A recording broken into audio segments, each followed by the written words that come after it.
Baik, terima kasih atas waktu dan kesempatan yang diberikan kepada saya. Selamat siang untuk kita semua dan selamat siang untuk Bapak dosen. Pertama-tama saya ingin memperkenalkan nama Ventris Talas, NIM 1703080012, kelas A reguler sore, jurusan Sosiologi semester 7, mahasiswa Universitas Nusa Cendana Kupang. Baik, kembali lagi bersama saya di video ini. Saya akan memenuhi salah satu tugas mata kuliah kajian seminar masalah-masalah sosial, yaitu untuk mereview buku review yang ke-16 yang berjudul tentang penelitian tentang kaum minoritas. Baik, selanjutnya masuk dalam pembahasan. Amerika bangga diri sebagai bagian dari bangsa imigran. Banyak orang masih menyebut Amerika Serikat sebagai tempat meleburnya orang-orang dari segala ras, agama, dan kebangsaan yang menjadi bebas dan memperbaiki kehidupan mereka. Tentu saja sejumlah besar imigran memberikan kesaksian hidup tentang prinsip itu. Antusiasme mereka terhadap negeri mereka sebagai anak angkat nyata dalam wawancara lisan yang tak terhitung banyaknya di Pulau Ellis dan tempat-tempat lain. Sebagai mahasiswa, terlepas dari bagaimana baru-baru ini keluarga Anda berimigrasi ke Amerika Serikat, sebagian besar dari Anda juga memberikan bukti tentang impian mereka tentang kebebasan, memilih peluang ekonomi dan mobilitas yang mengingatkan. Namun di bawah 4 Juli pidato penyerapan bangsa dari beragam bangsa selama bertahun-tahun dan sejumlah cerita dari keberhasilan adalah kebenaran yang menggelisahkan. Orang-orang Amerika yang lahir di negeri sendiri tidak selalu menyambut pendatang baru dengan tangan terbuka. Sebenarnya mereka seringkali menanggapi dengan tindakan diskriminasi yang terang-terangan, mulai dari menghindar kekerasan dan pembunuhan. Perlakuan dominan kelompok pribumi kulit hitam dan penduduk asli Amerika menggambarkan kegigihan penaklukan dan ketidaksetaraan yang berurat atau berakar. Dewasa ini, problem-problem serius masih ada dalam sikap terhadap dan perlakuan terhadap dan konsentrasi besar Arab, Asia, Hispanik, dan Muslim Amerika berjuang untuk mendapatkan penerimaan. Bagi beberapa orang, impian Amerika menjadi kenyataan. Bagi yang lain, menghalangi kesempatan menciptakan mimpi buruk Amerika. Ketegangan dan permusuhan antar etnik di perbatasan suatu bangsa merupakan fenomena sedunia yang bermula dari ribuan tahun yang lalu hingga sekarang. Dalam beberapa tahun terakhir, kita telah menyaksikan kegerian dari pembunuhan teroris di Afghanistan, Indonesia, Irak, Pakistan, Filipina, Spanyol, Turki, dan Amerika Serikat. Faksi-faksi agama di India dan Timur Tengah masih menyimpan kebencian yang hebat terhadap satu sama lain sehingga kekerasan terus meletus secara sporadis. Satu dekade yang lalu, lebih dari 5,4 juta tewas dalam konflik bersenjata di Republik Demokratik Kongo dan lebih dari 300.000 orang tewas di Darfur, sebuah di kawasan yang luas di Sudan bagian barat pada tahun 1990-an. Orang Kristen Ortodoks Serbia diperkirakan membunuh sekitar 60.000 Muslim Bosnia atas nama pembersihan etnis, dan orang Serbia atau NATO, peperangan suku antara suku Hutu dan Tutsi dan Rwanda mengarah ke pembantaian ratusan ribu orang pada tahun 1980-an. Perang berdarah berkecamuk antara suku Hausa, Ibu, dan suku Yoruba di Nigeria, dan warga Irak pembunuh ratusan orang Kurdi dengan gas beracun. Beberapa tahun sebelumnya, pertumpahan darah yang mengerikan di antara orang-orang Kampuchean atau Kamboja, orang Cina, orang Laos, dan orang Vietnam membuat dunia ini nyeri. Di tempat lain, kaum minoritas lain seperti warga India Barat di Inggris, penduduk Aljazair di Prancis, Turki di Jerman, Roma atau Gypsy di Republik Ceko, dan warga Palestina di Israel menghadapi prasangka diskriminasi dan serangan fisik. Dalam masyarakat manapun, pengelompokan orang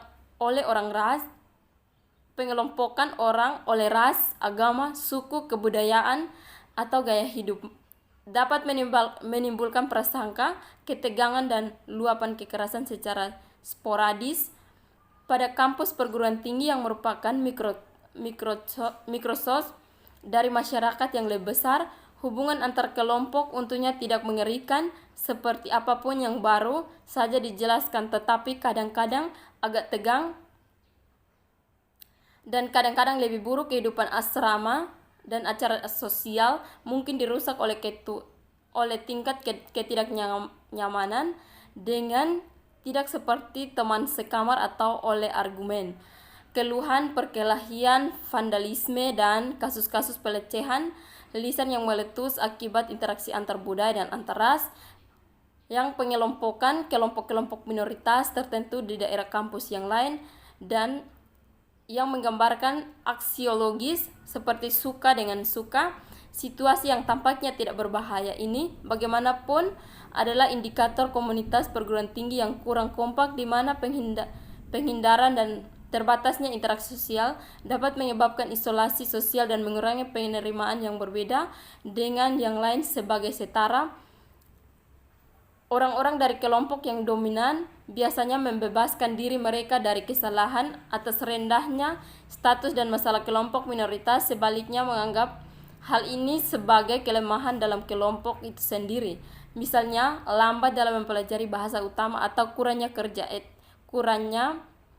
etos kerja. Akan tetapi para sosiolog memperhatikan bahwa pola interaksi di antara berbagai kelompok lebih tinggi daripada batas-batas nasional, periode tertentu, atau perilaku kelompok. Ada berbagai pendapat tentang penyebab pola-pola perilaku ini, tetapi ada kesempatan tentang kehadiran mereka, orang asing, sebagai fenomena sosial.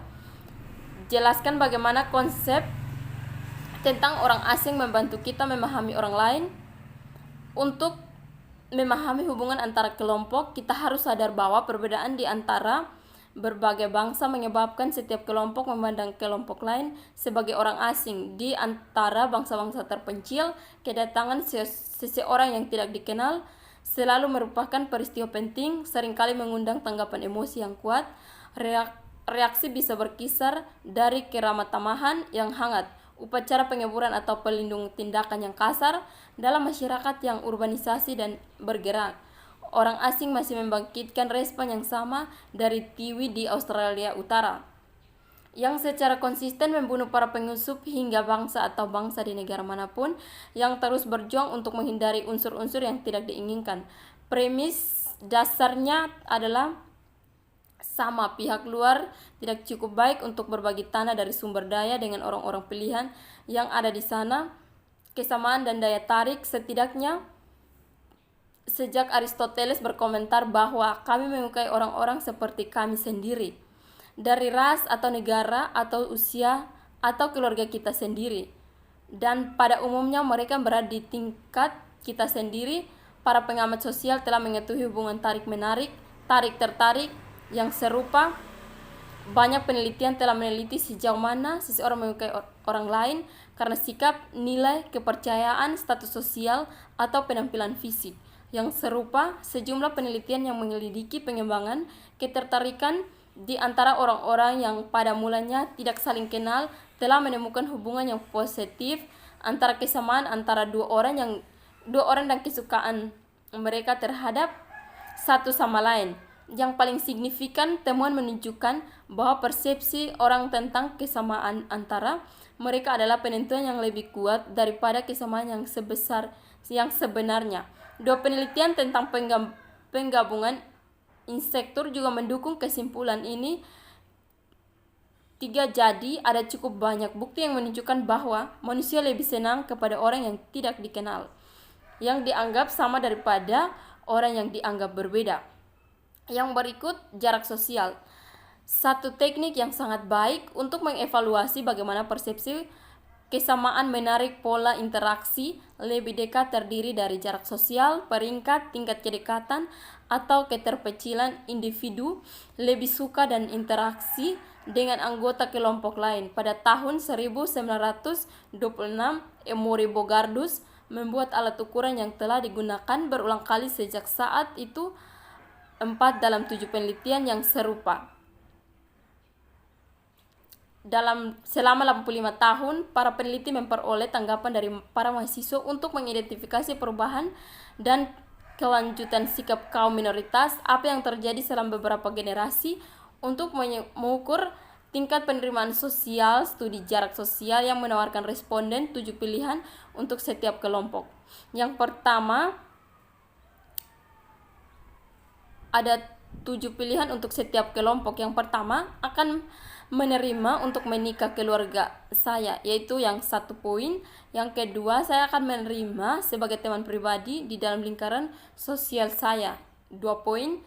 Akan menerima, yang ketiga, akan menerima sebagai tetangga di jalan saya, 3 poin. 4, akan bekerja di kantor yang sama, 4 poin. 5, hanya akan dimiliki teman bicara, 5 poin. 6, hanya akan memiliki sebagai pengunjung ke negara saya, 6 poin. Yang ketujuh atau yang paling terakhir adalah apakah kabar dari memasuki negara saya, 7 poin. Sekian dari video saya, terima kasih, selamat siang, shalom.